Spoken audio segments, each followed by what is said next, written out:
Miss Rose, meron ba talagang trabahong pangtamad? Well, the short answer for that is yes and no. Kasi kung ang ibig sabihin mo sa tamad is walang gagawin pero kikita, well, walang ganon. Pero kung ang ibig sabihin mo is less stressful, beginner-friendly, no experience required, at ayaw mo ng trabaho na kailangan ng maraming certifications bago mag-umpisa, then definitely may mga lazy online jobs na para sa'yo.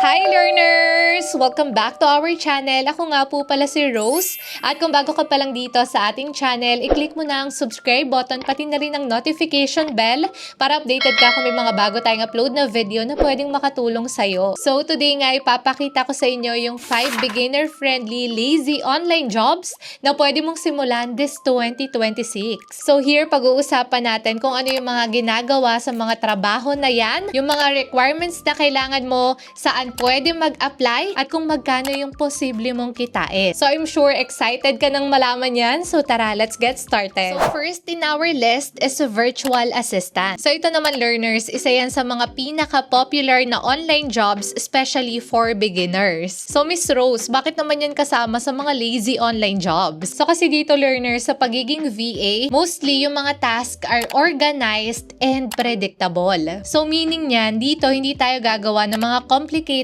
technical work. Instead, ang gagawin lang natin dito is tutulong tayo sa day-to-day operations ng isang business. So, karamihan kasi ng mga task ng VA, fina-follow lang din yung same process every day. So, basically, kapag ka natutunan mo na yung workflow, mas nagiging madali at mas mabilis mo nang natatapos yung trabaho. So, now, ano nga bang ginagawa ng isang VA? So, mostly, ang ginagawa nila is yung email management, data entry, appointment scheduling, internet research, organizing files, and customer support. So dito naman, hindi mo kailangan maging expert agad. Ang kadalasang kailangan lang talaga is yung basic computer skills. So kung marunong kang gumamit ng mga Google Documents, mag-send ng mga emails, at marunong kang sumunod sa instructions, well, definitely, pwede kang maging VA. Now, for the requirements, kailangan meron kang computer or laptop and stable internet connection. And of course, dapat meron din tayong basic communication skills and organizational skills. So, sa pag-a-apply naman, actually marami tayong pwedeng pag-applyan. So, number 1 na nga dyan is itong onlinejobs.ph, Upwork, LinkedIn, Indeed, at pwede rin kayong maghanap sa mga social media platform like doon sa mga Facebook groups. So, yung salary range naman niya for beginners, actually magdedepende yan doon sa client and doon sa business ng client. Pero usually, around 15,000 to 35,000 pesos yan per month. Now, for our lazy online job number 2, ito naman yung pagiging data entry specialist. So here, kung gusto mo ng straightforward na trabaho, ito yung para sa'yo. So Miss Rose, bakit naman yan kabilang sa mga lazy online jobs? So kasi itong trabaho na to learners, straightforward talaga yan. Ibig sabihin, hindi mo kailangan gumawa dito ng mga complex decisions every minute kasi most of the time, yung information na gagamitin mo dito is ibibigay na ng client. And then after that, ilalagay mo lang yan sa tamang system or spreadsheet. So, ang main responsibility mo lang talaga dito is maglagay at mag-organize ng mga information sa mga spreadsheets, database, or company systems. So, dito hindi mo talaga kailangan ng advanced skills, kundi ang kailangan mo lang is maging detail-oriented. So, ang basic requirements para sa job na to is dapat meron kang basic spreadsheet knowledge. So, kailangan marunong ka sa Excel or Google Sheets. And then another one is attention to detail,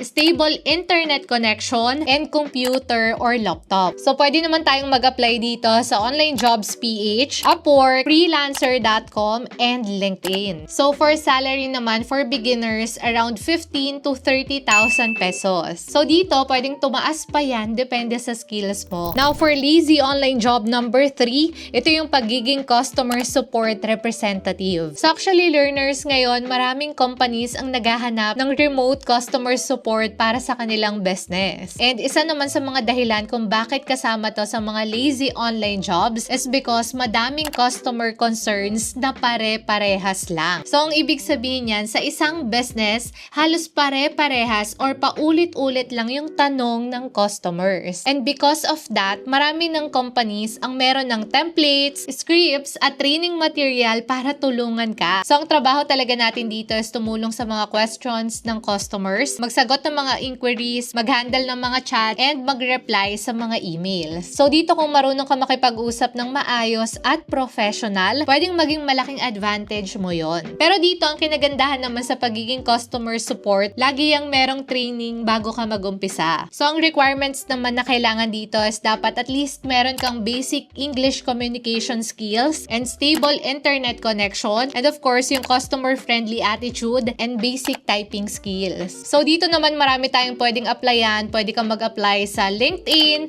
Online Jobs PH, Freelancer, and sa JobStreet. So sa salary naman, ito depende yan sa account and sa company. So usually nagre-range yan around 20 to 40,000 pesos. Now punta naman tayo sa lazy online job number 4, which is yung pagiging social media assistant. So yan naman learners, isa yan sa mga in-demand talaga na online jobs ngayon. So marami kasi talagang business ngayon na nangangailangan ng support sa kanilang mga social media account. And kaya napasama yan sa mga lazy online jobs ngayon. Kasi ang gagawin mo lang dito or ang task mo lang dito is magmamanage ka lang ng content, hindi ikaw yung gagawa mismo. So yung mga task na gagawin natin dito is yung pag-i-schedule ng post, pag-upload ng content, pagre-reply sa mga messages, and yung pag-organize ng content calendars. So dito hindi mo naman kailangan maging professional graphic designer. So actually maraming client ang naghahanap lang ng organized and reliable na assistant. So ang requirements na kailangan dito is basic social media knowledge, good communication skills, willingness to learn, and of course yung computer, laptop, or kahit smartphones lang. So dito naman pwede kang mag-apply sa mga Facebook freelancing group, Online Jobs PH, Upwork, and LinkedIn. And yung salary naman magre-range yan around 15 to 40,000 pesos. Now dito na tayo sa lazy online job number 5, which is yung pagiging online research assistant. So ito magandang option para sa'yo, especially kung mahilig kang mag-research online. So ngayon naman kaya napasama to sa mga lazy online jobs kasi ang gagawin mo lang dito is magse-search ka lang talaga at mag-organize ng information. And hindi ka rin gagawa ng mga advanced technical skills. So here kung marunong kang gumamit ng AI and Google for research, mas magandang starting point to para sa'yo. So yung mga example na gagawin mo is yung product research, competitor research, market research, lead generation, information gathering, organizing reports, and dito kailangan may attention ka to detail. And ang mga requirements dito is kailangan meron kang research skills, basic computer skills, organizational skills, and stable internet connection. So dito naman marami kang pwedeng applyan. Pwedeng sa Upwork, Freelancer, Online Jobs PH, JobStreet, and sa LinkedIn. And yung salary range dito medyo mataas,